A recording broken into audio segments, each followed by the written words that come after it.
What's up? I'm travel photographer Brendan Vanton of brendansadventures.com, and today I've got a review of a time-lapse product by Alpine Labs called the Radian.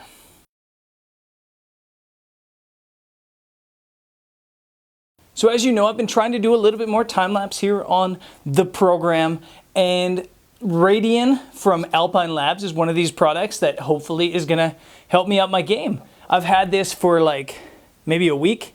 Little over a week. I've tested it one time at Monument Valley, and though I personally shot the scene a little bit wrong, it definitely works, and it's a really cool product.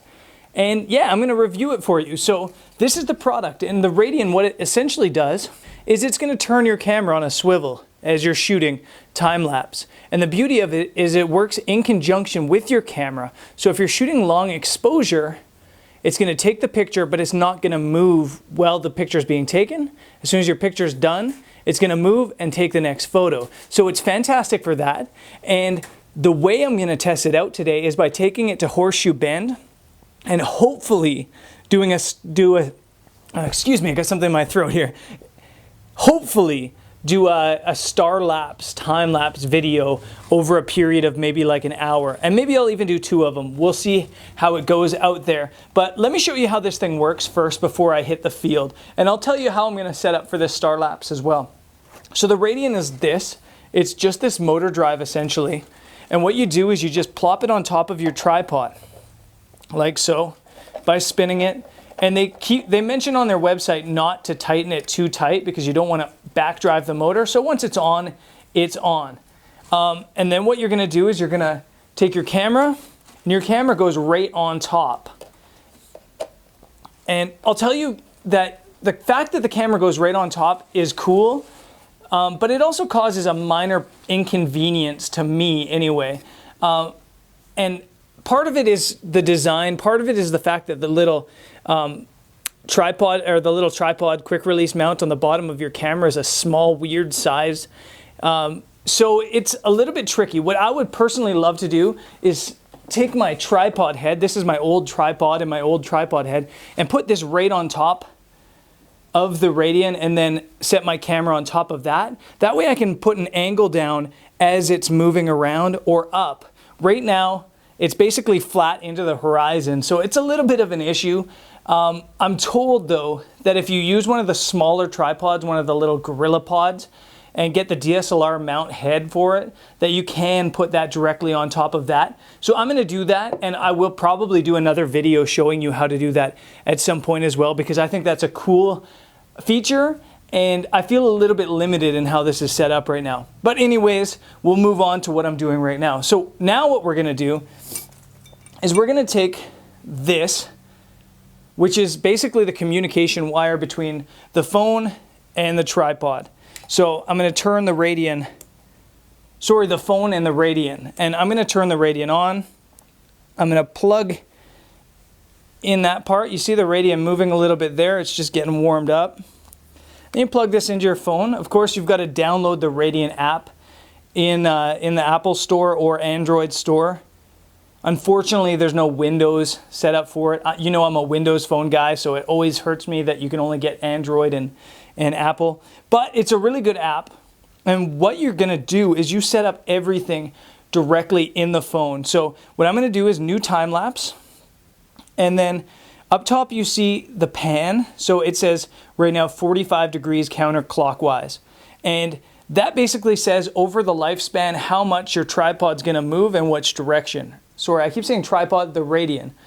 So it's at 45 degrees. That means it's basically going to turn that much over the span of my time lapse. So we go from this to there, and you get the picture. You can set the time, so we're going to go 2 hours. And you'll see on the bottom here in the app, it says how many photos and how long that's going to equate to for a total footage of your time lapse.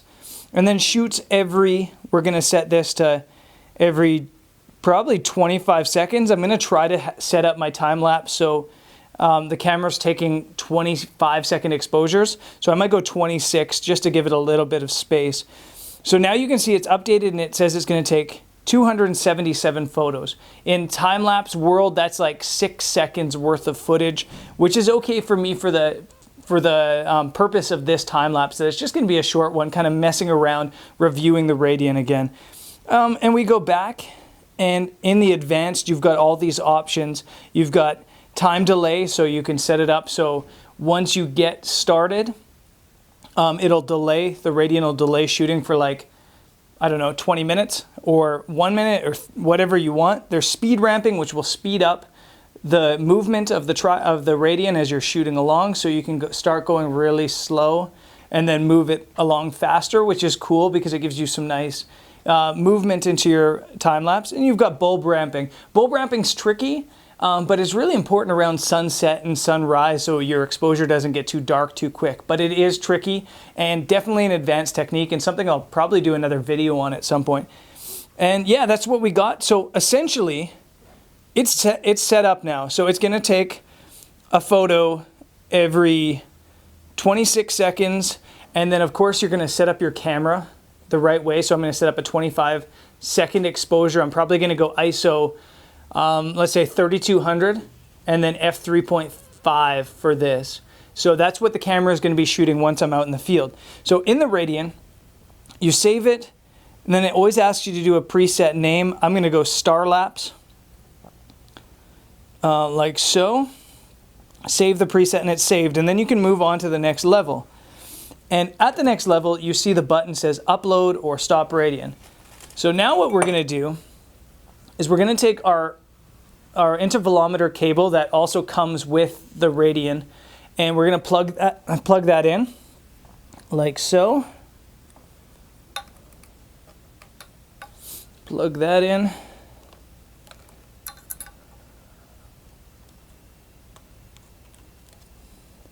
And that's plugged in now. And now you could also take this out before if you want, but if you hit upload on your app, it's going to upload all the information into the Radian, and it'll say your time lapse will start in 3, 5, 6 seconds, whatever you have it set at. And then you can unplug this and walk away and just leave it, which is the coolest part about it for me. A lot of the apps and intervalometers and things like that, you need to have your phone plugged right into your camera at all time, and it can drain the battery on your phone big time. With this program, just plugging it in and just leaving it is awesome, and it's a really good product for that purpose exactly. I've also got a product here that comes with it, or is an add-on. You can buy it as well. This is an L bracket, and what you can do with the L bracket is you can set this up on your tripod, and then you can set your camera so that the Radian is actually lifting your camera, like swooping up to do an upward moving motion time lapse. So that's another thing I think I'm going to try, because I'm going to Horseshoe Bend, and I think it might be cool to be shooting straight down into the canyon and then having the time lapse work its way up towards hopefully a starry sky. So again, I'll probably be out there for 4 hours tonight shooting 2 different time lapses, and yeah, I'm not going to show you how I'm editing this stuff. I'm just going to show you the final time lapse here, and hopefully it's cool.